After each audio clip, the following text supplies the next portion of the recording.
তে সফলতা অর্জন করতে চায় না, পাবেন? পাওয়া যাবে না। পৃথিবীর প্রত্যেকটা মানুষই কিন্তু দুনিয়া এবং আখিরাতে দুই জগতেই সফলতা অর্জন করতে চায়। আওয়াজ দিয়ে বলুন ঠিক কিনা? কিন্তু আমার আল্লাহ যদি বলে যে না, আমি তোমাকে সফলতা দান করব না, তোমাকে সাফল্য দিব না, আপনি এবং আমি যতই সাফল্য অর্জন করার চেষ্টা করি, আপনার এবং আমার এই চেষ্টার কোনো দাম নেই। সাহাবাই কেরাম যখন রাসূল আরবি সাল্লাল্লাহু আলাইহি ওয়াসাল্লামের সামনে বসে আছেন, সাহাবাই কেরামকে যখন বললেন যে তোমরা দুনিয়া এবং আখিরাতের জন্য সফলতা অর্জন করো, সাহাবাই কেরাম তখন রাসূল সাল্লাল্লাহু আলাইহি ওয়াসাল্লামকে বলল, ইয়া রাসূলুল্লাহ, আমরা কোন কাজ করলে দুনিয়া এবং আখিরাতে সফলতা পাবো, এই বিষয়টা একটু আমাদেরকে দয়া করে জানায়া দেন।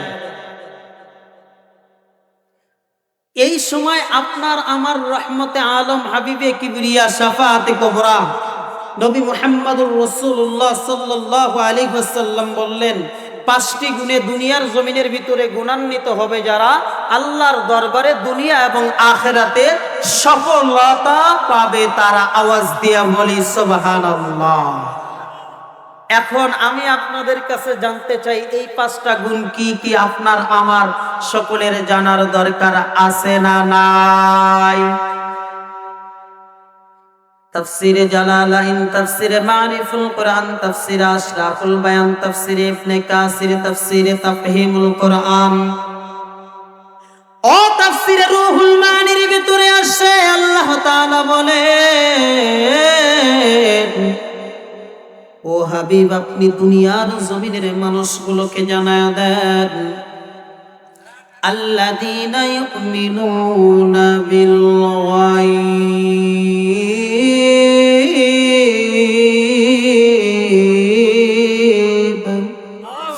আল্লাহু পাক রব্বুল আলামিন বলেন, ও হাবিব, কেউ যদি আমি আল্লাহর দরবারে দুনিয়া এবং আখিরাতে সফলতা অর্জন করতে চায়, এক নম্বরে তারা যেন অদৃশ্যের প্রতি ঈমান আনয়ন করে।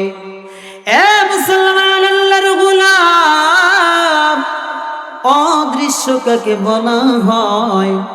পঞ্চ ইন্দ্রিয় দিয়ে যেটাকে অনুমাপ করা যায় না, চোখ, কান, নাক, হাত এবং পা দ্বারা যেটাকে অনুমান করা যায় না, এটাকে বলা হয় পঞ্চ ইন্দ্রিয়। এই পাঁচটা জিনিস দ্বারা যেটাকে ধরা যায় না, ছোঁয়া যায় না, দেখা যায় না, এটাকেই বলা হয় অদৃশ্য। আর এর প্রতি আল্লাহ ঈমান আনয়ন করতে বললেন। সাহাবাই কেরাম বলেন, ইয়া রাসূলুল্লাহ, ইয়া হাবিবাল্লাহ, দ্বিতীয় নম্বরে আমরা কোন গুণ অর্জন করব আমাদেরকে জানায়া দেন। আপনার আমার নবী সঙ্গে সঙ্গে ডাক দিয়া বলেন, ওয়া ইউকিমুনাস সালাহ।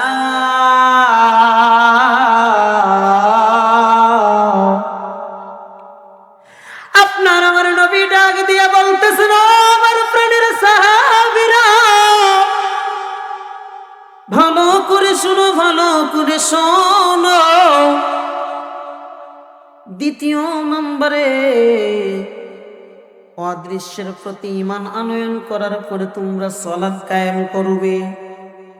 এ মুসলমান আল্লাহর গোলাম, দয়া করে একটু কথাগুলো দিলের কান লাগায় শুনবেন রে আব্বা জানো, ও আমার প্রাণের ভাইজান, ও আমার পর্দার অন্তরালের বোন, ও আমার আম্মা জান। আল্লাহ কিন্তু এখানে আপনাকে এবং আমাকে শুধু সালাত আদায় করার কথা বলেন নাই, সালাত কায়েম করার কথা বলেছেন। সাহাবায়ে কেরামরা বললেন, ইয়া রাসূলুল্লাহ, ইয়া হাবিবাল্লাহ, আমরা তো আপনার পিছনেই সালাত আদায় করি, তাহলে সালাত আবার কিভাবে কায়েম করব? আপনার এবং আমার নবী ডাক দিয়া কয়, ও আমার সাহাবীরা, ভালো করে শুনে নাও, ভালো করে শুনে নাও। আল্লাহ রাব্বুল আলামিন প্রত্যেকটা মানুষকে দুনিয়ার জমিনের ভিতরে ওয়াইদ ক্বালা রাব্বুকা লিল মালাইকা ইন্নী জাইলুন ফিল আরদি খলিফা, এই জমিনের ভিতরে খলিফা হিসাবে নিযুক্ত করেছেন, একটা দায়িত্ব দিয়েছেন। আপনি একটা বাড়ির মালিক, মানে আপনি ওই বাড়ির কর্তা। এই ওয়ার্ডের মেম্বার হলো এই ওয়ার্ডের কর্তা, এই ইউনিয়নের চেয়ারম্যান হলো ইউনিয়নের কর্তা, এই উপজেলার চেয়ারম্যান হলো এই উপজেলার কর্তা, এই আসনের যিনি সংসদ সদস্য তিনি হলেন এই আসনের কর্তা, আর এই দেশের যিনি প্রধানমন্ত্রী তিনি হলেন এই দেশের কর্তা। যাকে আল্লাহ যে ক্ষমতা দিয়েছেন সে সেইভাবে সালাত কায়েম করবে। ওয়ার্ডের মেম্বার ওয়ার্ডের জনগণকে সালাত কায়েম করার জন্য আদেশ দিবেন, চেয়ারম্যান সাহেব ইউনিয়নের জনগণকে দিবেন, উপজেলা চেয়ারম্যান উপজেলার সকল জনগণকে দিবেন, এমপি সাহেব তার সংসদের সকল তার আসনের সকল জনগণদেরকে দিবেন, প্রধানমন্ত্রী সারা দেশের লোকজনদেরকে দিবেন। আর এইটা যদি কেউ দেয় তাহলেই তার সালাত কায়েম করা হয়ে যায়। আর এইটা কেউ যদি না করে নিজে নিজে একা নামাজ পড়ে, আমার আল্লাহ বলেন যে আমি আল্লাহ এমন নামাজিকে চাই না। চিৎকার দিয়া বলুন না নাউযুবিল্লাহ। আল্লাহ কেন চান না? বনি ইসরাইলের জামানার ভিতরে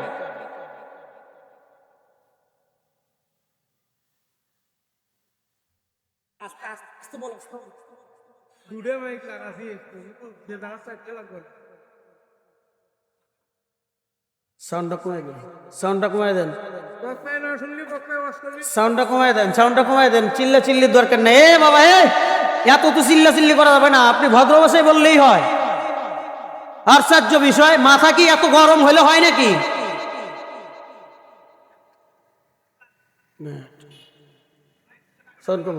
ঠিক আছে, সবাই একটু কালেমা পড়েন, লা ইলাহা, জোরে লা ইলাহা। আসিয়া পড়িল এই কালিমা, ফেরাউন দিল কত জ্বালা। আসিয়া বলে মরতে পারি ভুলিব না কো এক আল্লাহ, লা ইলাহা, জোরে লা ইলাহা, লা ইলাহা ইল্লাল্লাহু মুহাম্মাদুর রাসূলুল্লাহ সাল্লাল্লাহু আলাইহি ওয়াসাল্লাম। তাহলে বোঝা গেল নামাজ শুধু একা আদায় করলেই হবে না, আপনি যেহেতু বাড়ির কর্তা, বাড়ির সকল লোককে আদেশ দেওয়ার দায়িত্ব যিনি আপনাকে এবং আমাকে দিয়েছেন তিনি কে? আরো জোরে, জোর হলো না? এই শক্তি। হ্যাঁ, রোজা আছেন নাকি?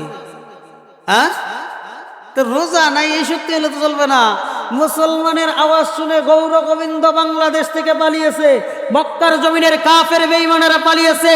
মুসলমান যখন আল্লাহর নামটা জোরে জোরে বলে, আশেপাশে যদি কোনো চুলকানিওয়ালা, ব্যারামওয়ালা, অ্যালার্জিওয়ালা থাকে, কাফের বেঈমান রামবামের দালাল থেকেও পালাতে বাধ্য হবে। এই জন্য একটু আওয়াজ দিয়ে বলেন যে আপনাকে এবং আমাকে যিনি এই দায়িত্ব দিয়েছেন তিনি কে? এইবার মোটামুটি মেনে নেওয়া যায়। সম্মানিত উপস্থিতি, তাহলে আপনাকে এবং আমাকে দায়িত্ব দিলেন কে? আল্লাহ। যদি আপনি এবং আমি পালন না করি, একটা এখানে ছোট্ট ঘটনা বলছি, দেখেন বনি ইসরাইলের জামানার ভিতরে এমন একজন ব্যক্তি ছিল যিনি এত বড় বুজুর্গ যে তার 50 বছরের ভিতরে কোনোদিন তাকবীরওয়ালা নষ্ট হয় নাই। এখন বলেন তো, যেই ব্যক্তির তাকবীরওয়ালা নষ্ট হয় নাই ওই ব্যক্তির জামাত তরফ হওয়ার কোনো সম্ভাবনা নাই। শুধু তাই না, এই ব্যক্তি 50 বছর হারাম দিন ব্যতীত প্রত্যেক দিন সিয়াম পালন করেছেন বলে সুবহানাল্লাহ বলেন। চিন্তা করেন, আচ্ছা লোকটা কি ছোট বুজুর্গ না বড়? বড়। কিন্তু বনি ইসরাইলের উপরে যখন গজব আসলো, আল্লাহ গজব দিলেন, সেই সময় জিবরাইল আমিন গিয়ে বলতেছেন, আল্লাহ এত বড় একজন বুজুর্গ তা বনি ইসরাইলের উপরে কেমনি আমি গজব আপনি যে দিতে বললেন, গজব অবতীর্ণ করবেন, এত বড় বুজুর্গ, তাহলে এখন কি করা যায়? আল্লাহ বলতেছেন যে সর্বপ্রথম ওই বদমাইশ বুজুর্গকে আগে ধ্বংস করে দে। আওয়াজ দিয়ে বলি নাউযুবিল্লাহ। জিবরাইল আমিন বলল, আল্লাহ কেন? ওই এই জন্যই ও নিজে একা ইবাদত করেছে, অন্যকে যে ইবাদত করতে হবে এই আদেশ সে জীবনে করে নাই। অতএব এরকম ইবাদতকারীর দাম আমি আল্লাহর দরবারে নাই। এই জন্য সালাত আপনি একাই শুধু আদায় করলে হবে না, আপনাকে এবং আমাকে যেটা দায়িত্ব আল্লাহ দিয়েছেন এই দায়িত্ব অনুযায়ী আপনাকে এবং আমাকে কাজ করতে হবে। কিন্তু দুঃখজনক হলেও সত্য, আজ আমার প্রাণ প্রিয় মাতৃভূমি বাংলাদেশের যারা মেম্বার, চেয়ারম্যান, উপজেলা চেয়ারম্যান, এমপি, মন্ত্রী রয়েছে, এরার মধ্যে অধিকাংশরাই নামাজই পড়ে না। কথা বলুন ঠিক কিনা? নামাজ পড়বে দূরের কথা, ওযুর খরচ কয়টা, গোসলের খরচ কয়টা, এটা এরা জানে না। আমার এলাকার কথা, আমার এলাকার গত যে চেয়ারম্যানই ভোট, আমার এলাকায় একজন চেয়ারম্যান ইলেকশন করছে, কারণবশত আমি বাড়িতে আমার কাছে আসছে ভোট চাইতে। এখন বলতেছে যে হুজুর ভোটটা দিবেন। আলহামদুলিল্লাহ ভোট দিব, কিন্তু আব্বাজান একটা কথা আমার আছে। কি? আচ্ছা আপনি কি নামাজ পড়েন? হ্যাঁ আলহামদুলিল্লাহ নামাজ পড়েন। আচ্ছা বলেন তো দুয়াই কুনুত কোন নামাজে বলে? কে আব্বাজান? এটা তো জানাজান নামাজে পড়ে। কোন নামাজ? চিন্তা করেন কত বড় বাটপার। দুয়াই কুনুত কোন নামাজে এটা যে নেতা জানে না, এই নেতাকে ভোট দেওয়া যাবে? কারণ আমার আল্লাহ সূরা নিসাতে স্পষ্ট বলে দিয়েছেন, মাই ইয়াশফা শাফাআতান হাসানাতান ইয়াকুল লাহু নাসিবুম মিনহা ওয়া মাই ইয়াশফা শাফাআতান সাইয়্যাতান ইয়াকুল লাহু কিফলুম মিনহা ওয়া কানা আল্লাহু আলা কুল্লি শাইইন মুকিতা। আপনি যাকে সমর্থন দিলেন, আপনি যাকে রায় দিলেন, রায় পাবার পরে সে যদি নেতা নির্বাচিত হয়, সে যত ভালো কাজ করবে এর থেকে এক অংশ আল্লাহ তাআলা সওয়াব আপনার এবং আমার আমলনামায় দিয়ে দিবেন। আওয়াজ দিয়ে বলি সুবহানাল্লাহ। আর যদি খারাপ কাজ করে, করার পরে সাইয়্যাতান ইয়াকুল লাহু কিফলুম মিনহা, ফ্লেক্সি লোড যেমন টাকা করলে মোবাইলে চলে আসে, এমন আপনার এবং আমার আমলনামাতে চলে যাবে। হাসরের ময়দানে কিছু মানুষ থাকবে, সে বলবে আল্লাহ আমি তো জিনা করি নাই, আমি হাজি মানুষ, আমি তো সুদ খাই নাই, আমি নামাজি মানুষ, আমি তো কোনোদিন অপরের গীবত করি নাই, আমি গাজী মানুষ, আমি তো কোনোদিন মিথ্যা বলি নাই, আমি সুফি মানুষ। কিন্তু আমার আল্লাহ বলবে তোর সব কিছু ঠিক, কিন্তু বদমাইশ তুই জানিস না, তুই যাকে সমর্থন করেছিলি ওই লোকটা এই অকাম করেছে, এগুলো তোর আমলনামায় ফ্লেক্সি লোড হয়ে গেছে। এখন আপনারা বলেন যে এমন নেতার পিছনে গিয়ে আপনারা কি আখিরাতকে ধ্বংস করতে চান? তাহলে সম্মানিত ভাইয়েরা, দ্বিতীয় নম্বরের গুণ অর্জন করতে হবে, সালাত কি করতে হবে? কায়েম করতে হবে। সালাত কায়েম ইনশাআল্লাহ সকলে করবেন তো? আল্লাহ সকলকে তৌফিক দান করুক। সবাই বলি আল্লাহুম্মা আমিন। সাহাবায়ে কেরামরা বললেন, ইয়া রাসূলুল্লাহ, ইয়া হাবিবাল্লাহ, তৃতীয় নম্বরে কোন গুণটা অর্জন করব, করলে আমরা দুনিয়া এবং আখিরাতে সফলতা পাবো, এই বিষয়টা আমাদেরকে জানায়া দেন। আপনার এবং আমার নবী সঙ্গে সঙ্গে ডাক দিয়ে বলতেছেন, ওয়া মিম্মা রাযাকনাহুম ইউনফিকুন।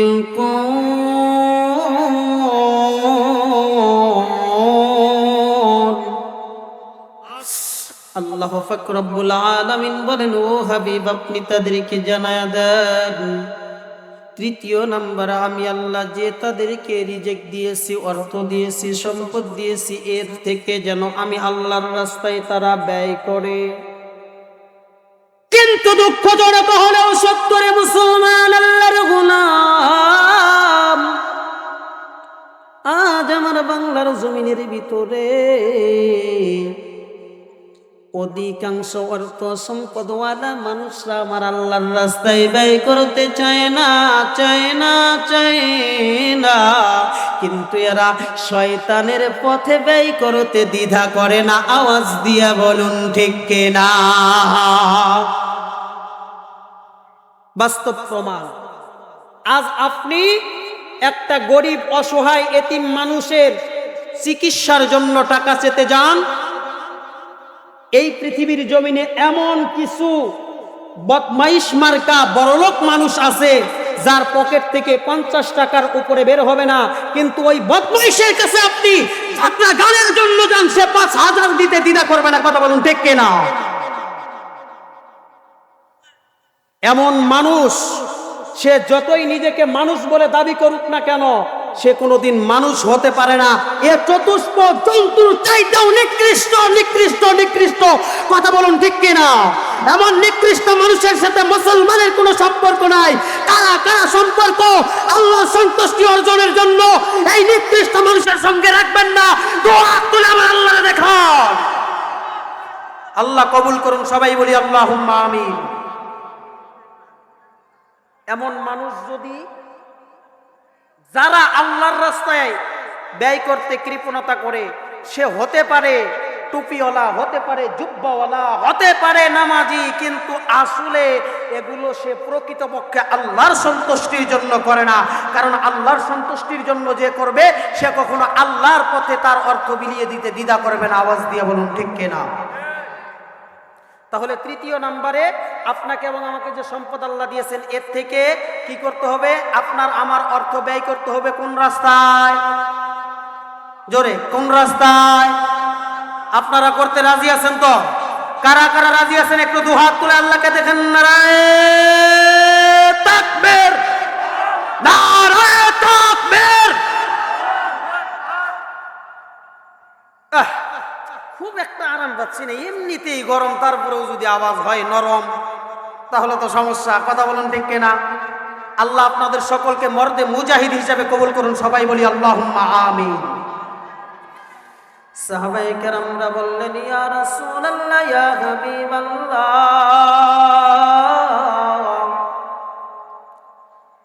3 নম্বরে আল্লাহর রাস্তায় আমরা যে সম্পদ আল্লাহ দিয়েছেন এর থেকে ব্যয় করলাম, করবার পরে 4র্থ নম্বরে আমরা কি করব এই বিষয়টা আমাদেরকে জানায়া দেন।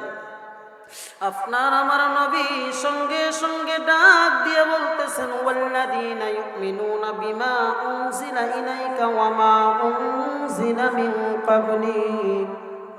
আল্লাহ রাব্বুল আলামিন এর প্রতি তোমরা যারা ঈমান আনয়ন করেছো এবং আমি নবীকে যারা রাসূল হিসেবে মেনে নিয়েছো, নেওয়ার পরে তোমরা কি করবে? আমার প্রতি আল্লাহ যে কিতাবকে নাজিল করেছেন এই কিতাব দিয়ে তোমরা তোমাদের জিন্দেগিকে পরিচালনা করবে। এবং শুধু তাই না, তাই না,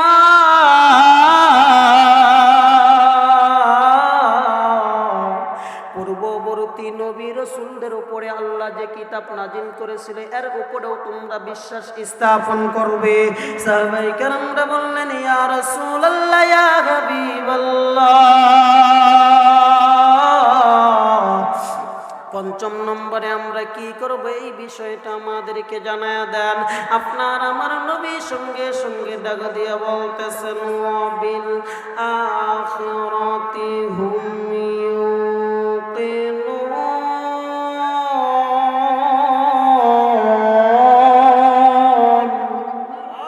আল্লাহ পাক রব্বুল আলামিন ডাক দিয়ে বলেন, ও হাবিব, আপনি আপনার উম্মতগুলোকে তথাপি আমি আল্লাহ রব্বুল আলামিনের অতি মুহাব্বতের আপন বান্দা বান্দীগুলোকে জানা দেন। 5ম নম্বরে তারা যেন আখিরাতের প্রতি বিশ্বাস স্থাপন করে। আর এই 5টি গুণে আমি আল্লাহর দরবারে গুণান্বিত হবে যারা, আমি আল্লাহ তাআলা তাদের জন্য দিয়ে দিলাম ঘোষণা, উলাইকা আলা হুদাম মির রাব্বিহিম ওয়া উলাইকা হুমুল মুফলিহুন।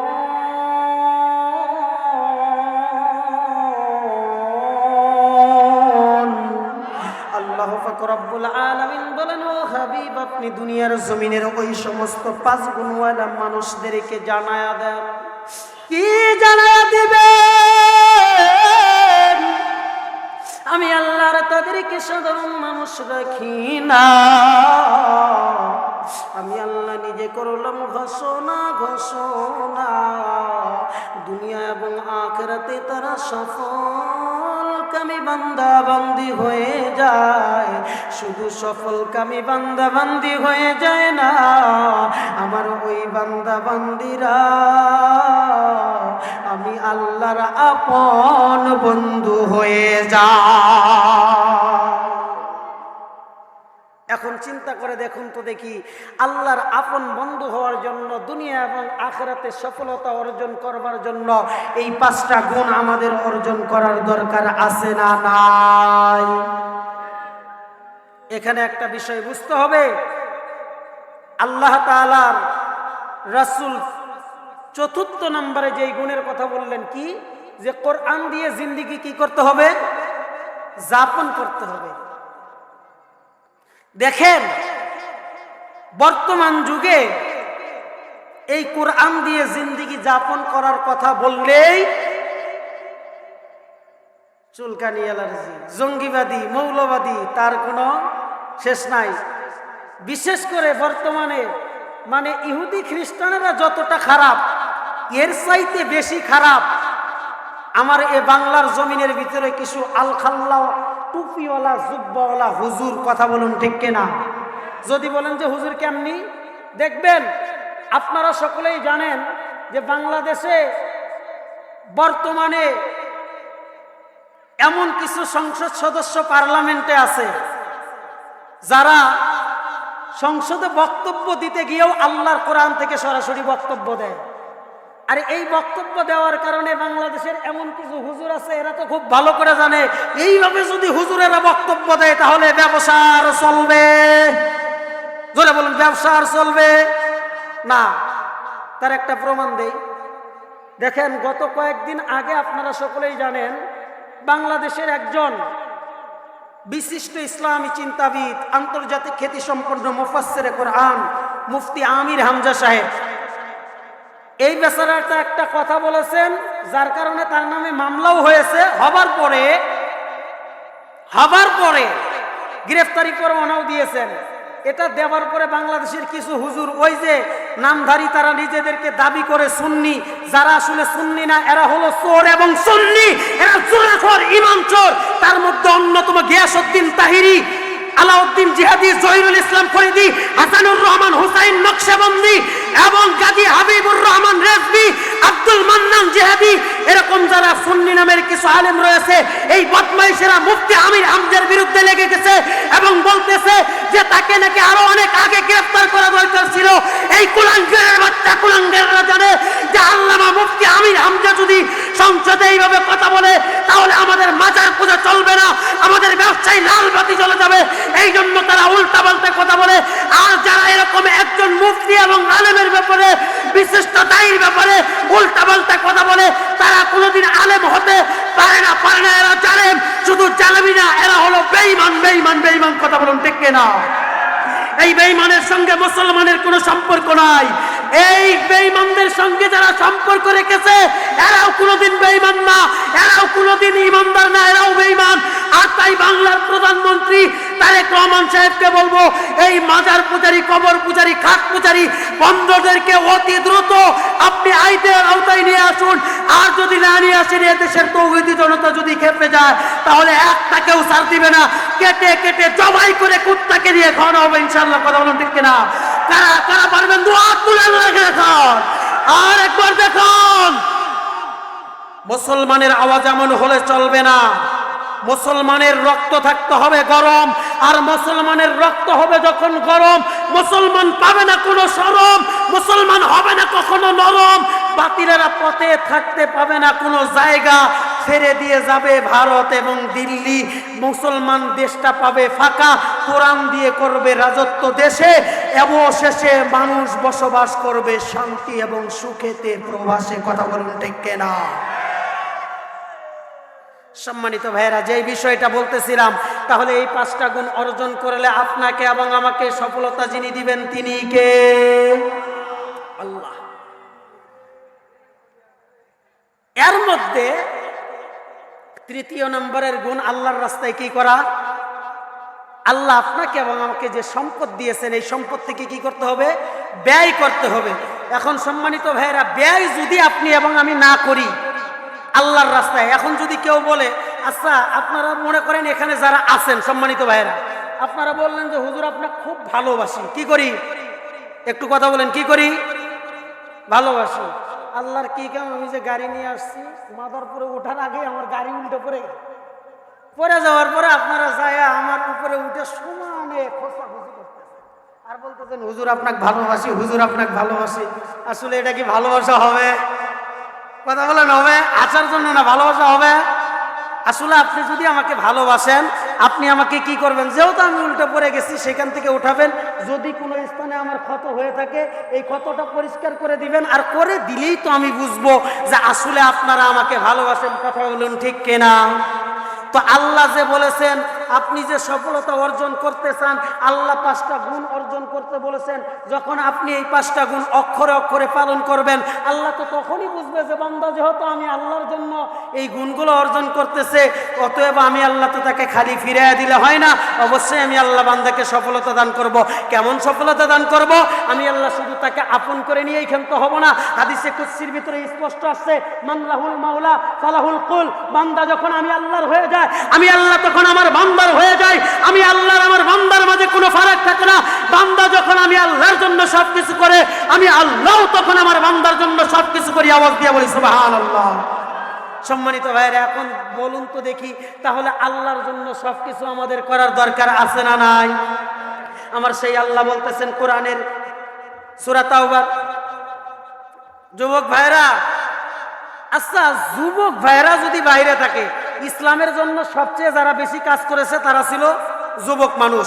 আর যুবকদের মধ্যে আপনারা একটা বিষয় জানেন কিনা জানি না, আল্লাহর রাসূল সাল্লাল্লাহু আলাইহি ওয়াসাল্লাম যখন ইসলাম প্রচার করেন, প্রচার করতে গিয়ে মুসলমান মোটামুটি হয়েছে, কিন্তু হযরতে ওমর ইবনুল খাত্তাব রাদিয়াল্লাহু তাআলা আনহু যতদিন পর্যন্ত মুসলমান হন নাই, আপনার আমার নবী ততদিন প্রকাশ্যে আযান দেন নাই। ওমর ইবনুল খাত্তাব যুবক মানুষ, 26 বছরের টকবকে যুবক, যখন মুসলমান হয়েছে রাসূলকে বলেছে, ইয়া রাসূলুল্লাহ, ইয়া হাবিবাল্লাহ, আমি মিছিলের সামনে থাকবো, আপনি পিছনে পিছনে সাহাবায়ে কেরামকে নিয়ে আসুন, আজ প্রকাশ্য মক্কার জমিনে আযান হবে। আর এই হাদিস বলতে গিয়ে রাসূল আরবি সাল্লাল্লাহু আলাইহি ওয়াসাল্লাম বলেছেন, হযরত ওমরের পরেও ভবিষ্যতে যুবকেরা যদি এরকম অগ্রণী ভূমিকা পালন করে, আমি রাসূল গ্যারান্টি দিলাম, আমি রাসূল তাকে হাতে ধরে ধরে ওমরের সাথে জান্নাতে ঢুকিয়ে দিব। বলি সুবহানাল্লাহ। তাহলে যুবক ভাইদেরকে এরকম সামনে আসার দরকার আছে না নাই? এই জন্য যুবক ভাইদেরকে বলবো, ভাই তাড়াতাড়ি চলে আসো যদি জান্নাত পেতে চাও। যে হুজুর জান্নাতের কি ঠিকাদারি আপনি নিছেন? না, আমি নেইনি। জান্নাতের ঠিকাদারি নিয়েছেন রসুল। রসুল সাল্লাল্লাহু আলাইহি ওয়াসাল্লাম আমাদেরকে কিছু দায়িত্ব দিয়ে গেছেন। ইন্নাল উলামা ওয়ারাসাতুল আম্বিয়া, উলামায়ে কেরাম হলো রাসূলের ওয়ারিস। ওয়ারিস হিসেবে এই কথাগুলো বলছি, রাসূল বলেছেন তাই বলছি। রাসূলের কথা কোনোদিন মিথ্যা হতে পারে না। পশ্চিম দিক থেকে যেমন কোনোদিন সূর্য ওঠা সম্ভব নয়, রসুলের কথা মিথ্যা হওয়া তেমন কোনোদিনই সম্ভব নয়। রসুল যাহা বলেছেন আল্লাহর পক্ষ থেকে ওয়াটার আসার পরে বলেছেন, এবং আল্লাহ কোরআনে নিজেও আয়াত নাজিল করে দিয়েছেন যে মা ইয়ানতিকু আনিল হাওয়া ইন হুয়া ইল্লা ওয়াহয়ুন ইউহা। যতক্ষণ পর্যন্ত আমার নবী কিছু বলে না, যতক্ষণ পর্যন্ত আমি জিবরাইল আমিনকে দিয়ে বার্তা পাঠাই না। আওয়াজ দিয়ে বলুন আল্লাহু আকবার। তাহলে যুবক ভাইদেরকে যে জান্নাতে রাসূল ঢুকাইয়া দিবেন ওমরের সাথে, এটা রসুল বলেছেন, এটা আল্লাহর পক্ষ থেকে শোনার পরেই বলেছেন। কথা বলুন ঠিক কিনা? তো এই জন্য যুবক ভাইদেরকে বলবো, আপনারা এগিয়ে আসুন। যে এই বিষয়টা বলতেছিলাম যে সর্ব বিষয়েই কিন্তু সবকিছু মানতে হবে।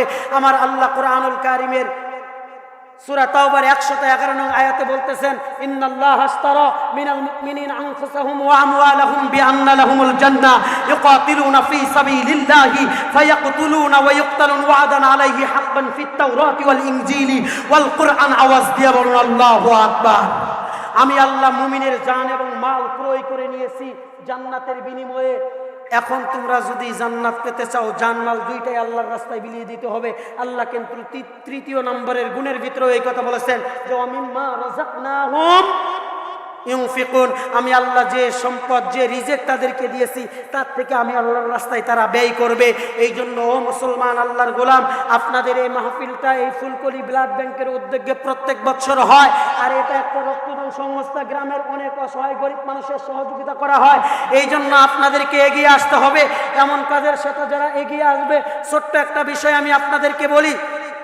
আল্লাহর রাসূল সাল্লাল্লাহু আলাইহি ওয়াসাল্লাম বলেন, বুখারী এবং মুসলিমের বর্ণনাতে আসছে, পৃথিবীতে সবচেয়ে আল্লাহ রাব্বুল আলামিনের কাছে প্রিয় আমল হচ্ছে খাদ্য দান এবং বস্ত্র দান। এখন এই ব্লাড ব্যাংক কিন্তু কি করে? মানুষকে খাদ্যও দান করে, বস্ত্রও দান করে, রক্তও দান করে, বিভিন্নভাবে সহযোগিতা করে। অতএব এই সংগঠনের সঙ্গে আপনাকে এবং আমাকে সকলকে শরীক থাকতে হবে। যদি আপনি এবং আমি শরীক থাকি তাহলে আপনার আমার লাভ কি হবে? রাসূল আরবি সাল্লাল্লাহু আলাইহি ওয়াসাল্লামের একজন সাহাবী হযরত আব্দুল্লাহ ইবনে হুযাফা রাদিয়াল্লাহু তাআলা আন, আব্দুল্লাহ ইবনে হুযাফা রাদিয়াল্লাহু তাআলা